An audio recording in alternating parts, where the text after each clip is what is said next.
Welcome to IFC. Full പറ. Introverted filmy crew. Correct. തെറ്റിച്ചിട്ടില്ല. 100.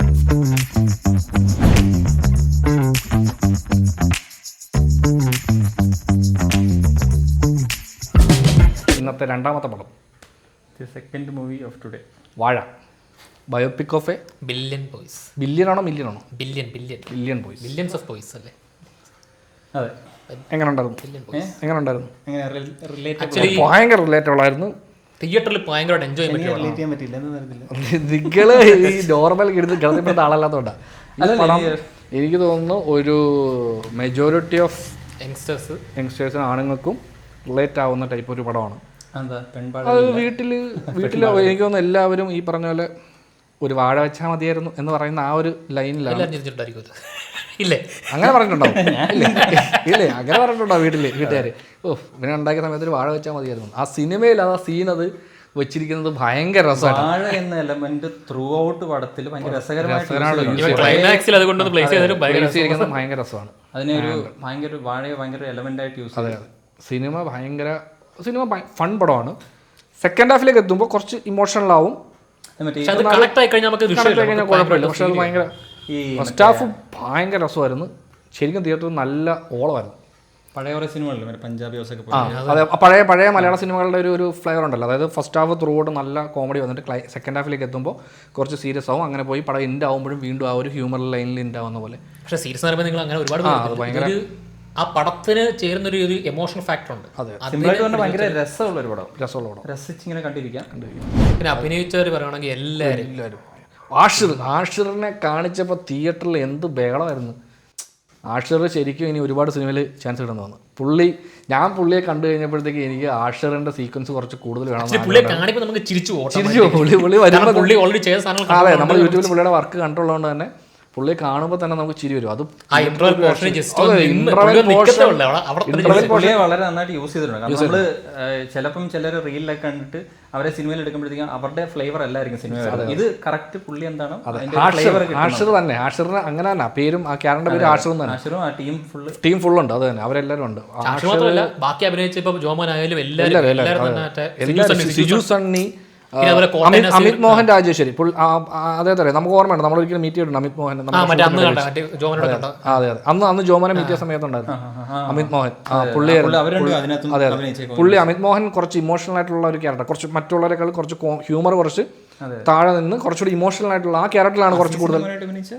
സിജു സണ്ണി പുള്ളിയുടെ ആക്ടിങ് ഭയങ്കര പരിപാടിയായിരുന്നു പുള്ളി.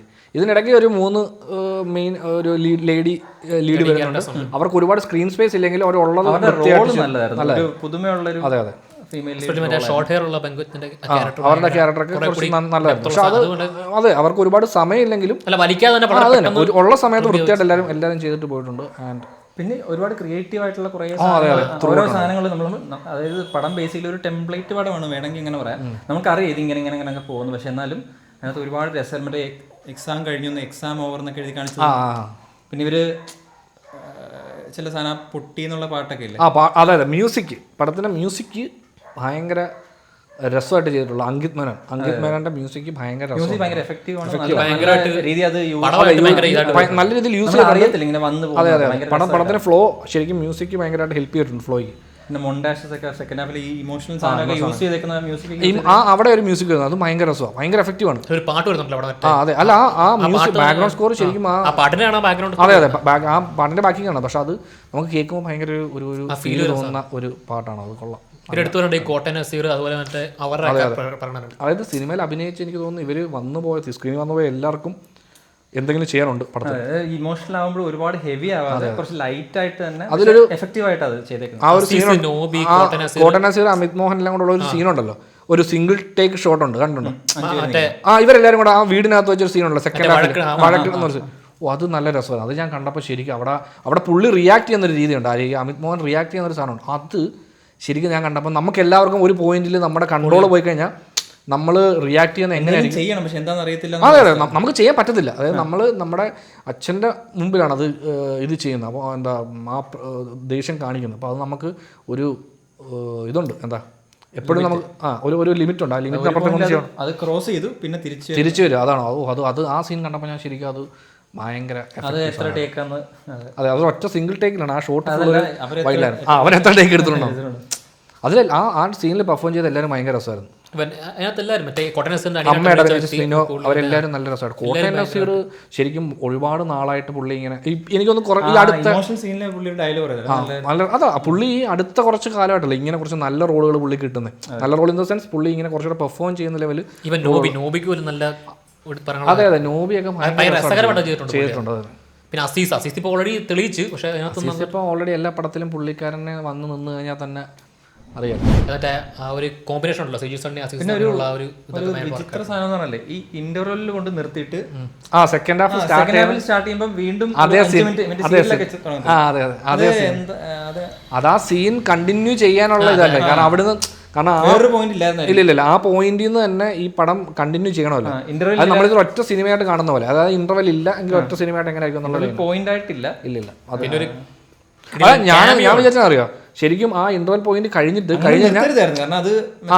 അല്ല അവിടെ നിൽക്കുമ്പോൾ നമുക്കൊരു ഐഡിയ ഉണ്ടല്ലോ അടുത്തത് എന്തായിരിക്കും സംഭവിക്കുന്നത്. ഞാനപ്പോൾ സെക്കൻഡ് ഹാഫിൽ ആ സീൻ്റെ കണ്ടിന്യൂഷൻ ഇല്ലേ. കാരണം അവിടെ കണ്ടിന്യൂഷൻ എന്തെങ്കിലും കാണിച്ചാൽ നമുക്ക് ആ മൊമെന്റിൽ അത് ബേസിക്കലി ആഷറിൻ്റെ ഒരു മൊമെന്റാണ്.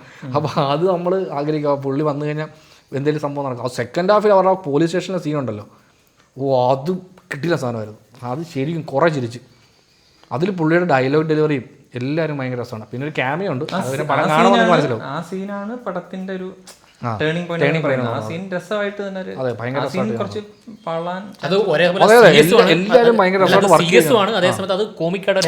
വേറെ കാര്യം ശ്രദ്ധിച്ചോ, ഈ സിനിമയിൽ ആ സീരിയസ് സിറ്റുവേഷനിലേക്ക് കടന്നപ്പോൾ പോലും ഓഡിയൻസ് ചിരിക്കുന്നുണ്ടായിരുന്നു. ആ ഓഡിയൻസ് ആ ചിരിയിൽ നിന്ന് നോർമലായി ഇത് സീരിയസ് സീനാണ്. കാരണം അവർ സീരിയസ് ആണ് അത് പറയാൻ പറ്റില്ല. ആ സീൻ വന്നപ്പോഴേക്കും എല്ലാം തിയേറ്ററിൽ ഒരുപാട് പേര് ചിരിച്ചു. പിന്നെ സീനാണല്ലോ അതെ നമ്മുടെ പുറകെ ഒരാളെങ്കിലും പറയുന്നുണ്ട് എടാ ഇത് എങ്ങനെ ചിരിക്കുന്നത്, ഇങ്ങനെ ചിരിക്കാൻ പറ്റുമോ, സീരിയസ് സീന എന്ന് അവർ പറയുന്നുണ്ട്. അത് വേറൊന്നും കൊണ്ടല്ല, ആ അത്രയും നേരം നമ്മൾ ഭയങ്കരമായിട്ട് ചിരിച്ചിങ്ങനെ ആ ഫ്ലോയിൽ ഇങ്ങനെ വന്നുകൊണ്ടിരിക്കുമ്പോൾ പെട്ടെന്ന് അവരുടെ ഷിഫ്റ്റ് ഭയങ്കര ക്വിക്കായിട്ട് സംഭവിക്കുന്നു. അപ്പോൾ അത് ആ സീനിന്റെ സെറ്റിംഗ് ഒക്കെ ഭയങ്കര രസമായിരുന്നു. തുടക്കം മറ്റേ കോളേജിൽ അവിടെ വെച്ചിട്ട് ഇവര് പറയുന്നൊരു ഇതുണ്ടല്ലോ മറ്റേ ഇവർക്കെതിരെ, അത് ശരിക്കും അങ്ങനെ കണ്ടിന്യൂ ചെയ്ത് അത് രസമുണ്ടായിരുന്നു ആ സീക്വൻസ്. ഈ പടം ഭയങ്കര രസമുള്ള പടമാണ്. എനിക്ക് തോന്നുന്നു ഇത് എല്ലാ ആണുങ്ങളും അല്ലെങ്കിൽ എല്ലാവരും ഫാമിലിയോട് പോയി കാണാം. വേണമെങ്കിൽ ഇത് ഇതിന്റെ ഫീമെയിൽ എലമെന്റ് കുറച്ച് കുറവാണെന്ന് വേണമെങ്കിൽ ഒരു നെഗറ്റീവ് പോലെ പറയാം. അതായത് ഫീമെയിൽ വാഴകൾ ഉണ്ടാവും. എഴുതിയ ആളിന്റെ എഴുതിയ ആൾ ആരാ? പുള്ളിയുടെ എല്ലാ പടത്തിനും ഒരു രസം ഉണ്ടല്ലോ. ആ ഒരു ഇതാണ് ഈ പടം. ഇപ്പൊ ഞാൻ പറയണ ഗുരുവായൂർ അമ്പലനടയേക്കാൾ ബെറ്റർ പടം. ഗുരുവായൂർ അമ്പലനടക്കത്തെ ഇമോഷണൽ സംഭവം ഇല്ല. പടം ആദ്യം അവസാനം സിമ്പിൾ ആണ്, നീറ്റ് ആണ്. അതെ, ഒരുപാട് ബഹളമോ ഇപ്പൊ ക്യാമറ ആണെങ്കിലും എഡിറ്റിംഗിലാണെങ്കിലും ബഹളങ്ങളൊന്നുമില്ല. പക്ഷേ ഭയങ്കര ഈസി ആയിട്ട് നമുക്ക് മനസ്സിലാവും കാര്യങ്ങൾ. എഡിറ്റിംഗ് ഭയങ്കര രസിക്കാൻ പറ്റും. എഡിറ്റിംഗ് ഭയങ്കര തുടക്കമുള്ള സീക്വൻസും ഒക്കെ ഭയങ്കര രസമായിരുന്നു. ആദ്യം ഒരു എ വെച്ചിട്ട് കുറച്ച് ഒരു ചെറിയ സംപോഷൻ ചെയ്തിട്ടുണ്ട്. അത് കൊള്ളായിരുന്നു. അതിന്റെ ആനന്ദ് മേനോന്റെ രണ്ടാമത്തെ പടം. ഡയറക്ടർ പേര് ആനന്ദ് മേനോൻ. ആനന്ദ് മേനോന്റെ ഫസ്റ്റ് പടം ഗൗതമന്റെ രഥം. കണ്ടുണ്ടോ? ഞാൻ കണ്ടു. ഞങ്ങൾ തിയേറ്ററിൽ കണ്ട ഗൗതമന്റെ രഥം. നല്ല പടമായിരുന്നു. അതിലും അതിലൊരു പാട്ട് ഭയങ്കര ഹിറ്റായിരുന്നു.